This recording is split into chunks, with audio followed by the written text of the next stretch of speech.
Let's talk about a common enemy for hikers and new shoes owners, blisters. Whether you are a day tripper, a long-distance hiker, blisters can really dampen your journey. Hi everyone, and welcome back to Wonderful Adventures. If you have been following our previous videos, you might recall that Sebastian experienced some issues during our first 3 days hike. He had some blisters that were quite painful, and actually we made the comment that he was leaving the blood traces along the trail. In my case, I also experienced the common enemy, particularly when I was doing the Camino de Santiago. So these past experiences and trauma sparked in us the idea of understanding a bit deeper what is blister, how they form, and also how we can avoid them. I'm not an expert, but I have taken a little bit about the topic, and today I'm ready to share that information with you. Let's dive in. Blisters. So what is exactly a blister? It is a small pocket of fluid that forms between the upper layers of the skin. The main causes: friction, moisture, and heat. Let's start with friction. Friction is the most critical factor in blister formation. It occurs when your skin rubs against another surface, such as a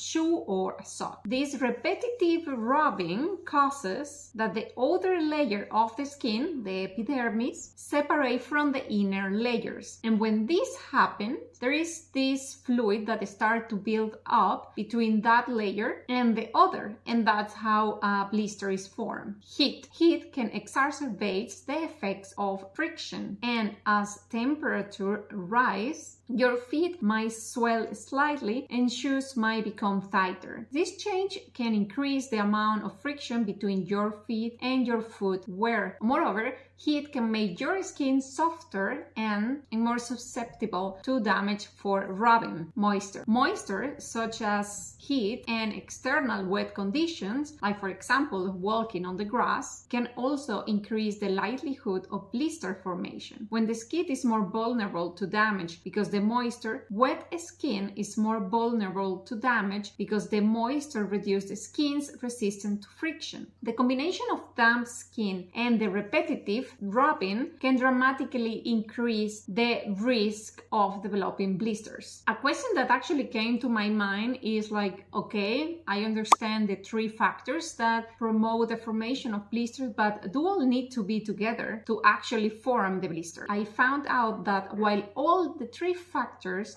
contribute to blister formation, not all of them needs to be present at the same time. However, the presence of at least 2 of them will dramatically increase this risk, especially friction and moisture. How to avoid blisters? The best prevention strategy involves addressing all 3 factors. 1. Choosing well-fitting footwear. 2. Using moisture-wicking socks. And 3. Keep your feet as cool and dry as possible when you are walking or hiking. And remember, always breaking new shoes when you plan to do a multi-day hike. We all experience some challenges when doing a multi-day hike. In my case, I also face another typical enemy of multi-day hikes. If you are curious and you would like to know what I'm talking about, you can also check this video here and discover what is this challenge that I faced when I was doing the Camino de Santiago. In that video, you will also find some useful information that may help you to plan your next hiking experience. Okay, so now we know what they are, how they are formed, and also how to avoid them. But what happens if we already experience some blisters when hiking? The first thing that you can do is leave it alone, especially if you don't plan to go on a multi-day hike. It might just disappear by itself. You might, for example, protect the area and cover the blister with a bandage or a piece of mold skin that will help to prevent it from popping. But what happens if the blister is big and is also really painful and you think that it might bruise very soon? You can carefully drain it, but only, and this is very important, with a sterilized needle. It has to be a sterilized needle, and you need to do it very carefully. And also, if the blister itself, it looks quite transparent. Otherwise, the best is that you contact medical care and you can receive the attention that you need. If you decide to drain it, remember, with a sterilized needle. After draining it, you can also apply antibiotic ointment and cover it with a clean and sterilized plaster, so then you can avoid any infection. But what happens when you take your shoes off, you take your socks, and actually you notice that the roof of the blister is open? The best solution and the best friend for every hiker is Compeed. Compeed is a brand of hydrocolloid gel plasters that are commonly used to treat blisters, especially those caused by friction or rubbing. These plasters work by creating a moist, healing environment around the blister while protecting it from friction and pressure. They also help cushion the blister, providing pain relief and promoting healing. So basically what it happens is that this hydrocolloid gel absorbs the moisture from the blister and forms a thick protective gel that shields the wound from further irritation and infection. But please note that this type of plasters is particularly beneficial because it can stay attached to the skin for several days, and you should only remove it when it starts to peeling off.